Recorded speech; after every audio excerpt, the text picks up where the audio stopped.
Indians, welcome back. India set to host Olympics in 2036, a game changer. 2036 कितने साल? अभी तो बड़े साल हैं यार. दैट इज टू लॉन्ग, बहुत दूर है ये तो. पर एनीवे ये मेन इससे ये दिख रहा है कि तब तक हम अपने प्रिपरेशन कर रहे हैं कि दूसरे मैचेस और दूसरी गेम्स करके कि वी आर रेडी फॉर. ये क्वेश्चन मार्क है, वी डोंट नो कि एक्चुअली हुआ है नहीं हुआ, वी विल सी. हाँ, पक्का है क्या? अगर पक्का है तो अच्छी बात है. event. बहुत होता है, पूरी दुनिया की सारी इतने गेम्स होती हैं जो सारी आपको जो करना है. हो सकता है वो जो मोदी जी का स्टेडियम उसके साथ भी तो कह रहे थे ना आगे और भी बढ़ना है, अभी पूरा बना नहीं है, तो हो सकता है क्रिकेट का बन गया, उसी को मेन बना रहे हो शायद, मुझे पक्का नहीं है. बताना कि अगर करेंगे तो कौन सा स्टेडियम होगा जो ओलंपिक्स के लिए फोकस्ड है कि ये वाला हम यहाँ पे करेंगे.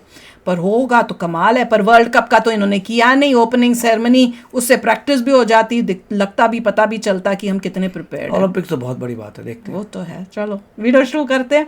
वीडियो शुरू करने से पहले अगर आप चैनल पर नए हो और आपने अभी तक सब्सक्राइब नहीं किया तो जल्दी से पहले सब्सक्राइब के बटन और बेल आइकन को क्लिक कर लो ताकि आपको हमारे सारे न्यू वीडियोस के नोटिफिकेशन मिल जाएं जैसे हम अपलोड करें. अगर आपको वीडियो पसंद आता है प्लीज लाइक शेयर. चलिए शुरू करते हैं. क्या इंडिया अब फाइनली ओलंपिक जैसे बड़े इवेंट्स को होस्ट करने के लिए पूरी तरीके से तैयार है? क्या हमारे पास इंफ्रास्ट्रक्चर वैसा रेडी है जो ऐसे मेगा इवेंट्स को संभाल पाए? क्या कहीं ये कॉमनवेल्थ गेम की तरह इंटरनेशनल शेम तो नहीं बन जाएगा? ऐसे ही बहुत से सवाल अब G20 इवेंट्स और ओलंपिक की दावेदारी ठोकने के बाद उठने लगी है. और आज के इस वीडियो में हम इन्हीं सारे क्वेश्चंस को कवर करके इसका एनालिसिस करने की कोशिश करेंगे. दोस्तों वीडियो अंत तक जरूर देखें और ऐसे ही इंफॉर्मेटिव वीडियोस के लिए चैनल को सब्सक्राइब जरूर करें. ये स्टेडियम होगा. सो ओलंपिक से पहले G20 की बात कर लेते हैं क्योंकि इसे ही सक्सेसफुली होस्ट करने के बाद ही लोगों की उम्मीद जगी है कि यस इवन इंडिया भी अब उन देशों में शामिल हो चुका है जो ऐसे बड़े इवेंट्स को ऑर्गेनाइज करने में सक्षम है. हालांकि G20 और गेम इवेंट्स में काफी अंतर होता है क्योंकि G20 एक बड़ी रिस्पॉन्सिबिलिटी थी. यहाँ न केवल इंडियन गवर्नमेंट की इंटरनल सिक्योरिटी टाइट थी बल्कि सारे देशों की भी सिक्योरिटी एजेंसी इसमें क्लोजली इन्वॉल्व थी. यूएसए की सिक्योरिटी एजेंसी 2 महीने पहले ही दिल्ली में मौजूद थी और ये इवेंट भी केवल 2 दिन का ही था. पर वहीं अगर ओलंपिक जैसे बड़े इवेंट्स की बात करें तो ये इवेंट न केवल 15 से 20 दिन लेता है बल्कि क्राउड भी उतने ही आते हैं. इसलिए ओलंपिक के ऑर्गेनाइजर की सबसे पहली प्रायोरिटी मैनेजमेंट और सिक्योरिटी ही है. स्पेशली 1972 म्यूनिक ओलंपिक में हुए टेररिस्ट अटैक जिसमें फिलिस्तीन टेररिस्ट ने इजराइल के खिलाड़ियों को मार दिया था और कुछ लोगों को किडनैप भी कर लिया था. हालांकि उसके बाद इजराइल ने क्या किया था उसकी कहानी तो आज हर कोई जानता ही है. पर उस घटना के बाद से ओलंपिक ऑर्गेनाइजेशन न केवल करंट सिक्योरिटी को चेक करते हैं बल्कि वो ये भी देखते हैं कि पास्ट में वो देश कितने सालों से बड़े घटना से अपने आप को प्रोटेक्ट करते आया है. और इस मामले में इंडिया को कहीं न कहीं IOC ने ग्रीन सिग्नल दे दिया है क्योंकि 26/11 के बाद से इंडिया में ऐसा कोई बड़ा अटैक नहीं हुआ है जिसमें सिविलियंस मारे गए हों और जिसने इंटरनेशनल मीडिया का ध्यान अपनी ओर खींचा हो. और दूसरी बात ये भी है कि इंडिया में अब तक बहुत से ऐसे events like Asian games, Commonwealth games, formula 1, hockey world cup, FIFA under 17 world cup और अब MotoGP ऑलरेडी हो चुके हैं. और इन सब के अलावा दुनिया का तीसरा सबसे ज्यादा क्राउड वाला गेम क्रिकेट तो बिल्कुल घर की ही बात है जिसमें हर साल सक्सेसफुली होने वाले IPL भी शामिल है. ये सारे event security point of view से अब तक सफल ही रहे हैं. हाँ, इनमें कॉमनवेल्थ गेम ही एक ऐसा इवेंट था जो न केवल इंटरनेशनल शेम बना बल्कि ये इवेंट ने एक ब्रेकर की तरह भी काम किया. एक के बाद एक उजागर होते करप्शन के न्यूज, आधी अधूरी कंस्ट्रक्शन और जो पूरी हो चुकी थी उसका भी बेहद कमजोर क्वालिटी होना न केवल पूरी दुनिया के सामने इंडिया का एक शर्मनाक तस्वीर सामने लेकर आई बल्कि उसके बाद से ही ओलंपिक जैसे बड़े ऑर्गेनाइजेशन ने इंडिया के फर्स्ट फेज बिडिंग को भी कंसीडर नहीं किया. अगर कॉमनवेल्थ गेम्स में ऐसे करप्शन नहीं हुए होते तो हो सकता है अब तक इंडिया में ओलंपिक होस्ट करने का मौका मिल गया होता और आज हम उसकी तैयारी में जुटे हुए होते. पर उसके बाद से बैक टू बैक होते अच्छे और सक्सेसफुली इवेंट्स ने न केवल IOC का ध्यान इधर खींचा बल्कि अब वो इंडिया को 2036 के लिए एक सीरियस कंटेंडर भी मानने लगे हैं. और ये कोई और नहीं बल्कि IOC के प्रेसिडेंट थॉमस बैच ने ही एक इंटरव्यू के दौरान कहा है.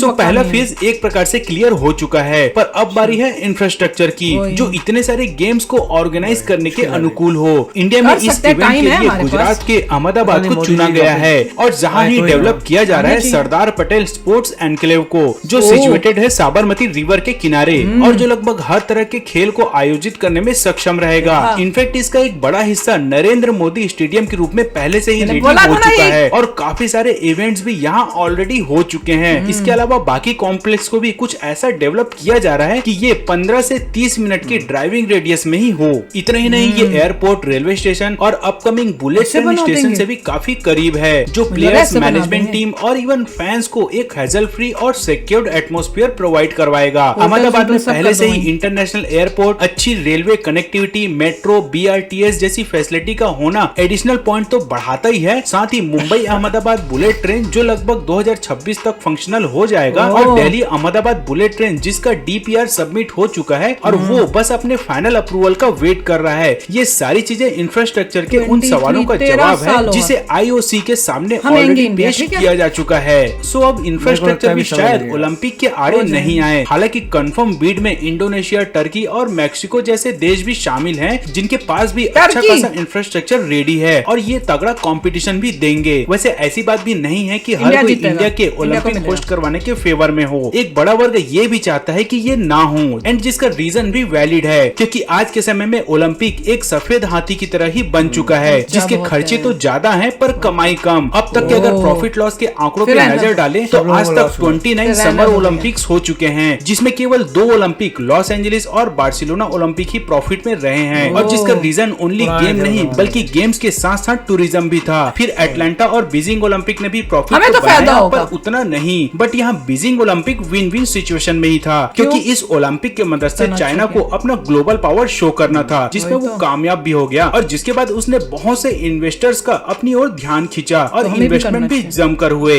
और इसीलिए बहुत से लोग आज भी ये मानते हैं कि बीजिंग ओलंपिक से चाइना को डायरेक्ट बेनिफिट तो उतना नहीं हुआ पर इनडायरेक्ट बेनिफिट बहुत ही ज्यादा हुआ। पर इन चुनिंदा ओलंपिक्स के अलावा बाकी या तो नो प्रॉफिट नो लॉस में थे या तो पूरी तरीके से लॉस ही में थे। और आप यकीन नहीं करोगे कि जो लॉस में आया वो काफी सालों तक इस लॉस को रिकवर करने में सफल भी नहीं हो पा रहा था। जैसे कि सिडनी, रियो डे जेनेरियो और एथेंस ओलंपिक इसके सबसे बड़े विक्टिम थे और इसी डर से कई कंट्रीज तो इसमें बिडिंग भी नहीं करते। आने वाले 3 ओलंपिक में ब्रिस्बेन ही एक ऐसा सिटी है जहां पहली बार ये इवेंट होगा एंड लॉस एंजलिस और पेरिस दोनों ऐसे सिटी हैं जहां पहले भी ओलंपिक हो चुके हैं और ये दोनों सिटीज अपने पुराने इंफ्रास्ट्रक्चर को ही यूज कर रहे हैं, ऑब्वियसली थोड़ा रिनोवेट करके। और सिंस दोनों ही टूरिस्ट फ्रेंडली कंट्री है तो ये डेफिनेटली इनके लिए अगेन फायदा का ही सौदा होगा। पर इन सब का मतलब ये भी नहीं है कि इंडिया को इसे बिल्कुल होस्ट नहीं करना चाहिए, क्योंकि जैसे कि मैंने बताया कि बहुत से कंट्रीज ने डायरेक्ट तो नहीं पर इनडायरेक्ट इससे फायदा जरूर उठाया। लाइक चाइना ने इससे अपना ग्लोबल पावर शो किया तो जापान ने 1964 में टोक्यो ओलंपिक को केवल इसलिए होस्ट किया था ताकि वो वॉर मॉन्गर वाली अपनी छवि को सुधार सके। बार्सिलोना और पेरिस ने इसके बहाने अपने टूरिज्म को जबरदस्त तरीके से बूस्ट किया। सो अगर इंडिया को भी इसे एक प्रॉफिटेबल इवेंट बनाना है तो अच्छे इंफ्रास्ट्रक्चर के साथ साथ टूरिज्म सेक्टर पे भी और ज्यादा ध्यान देने की जरूरत है। यार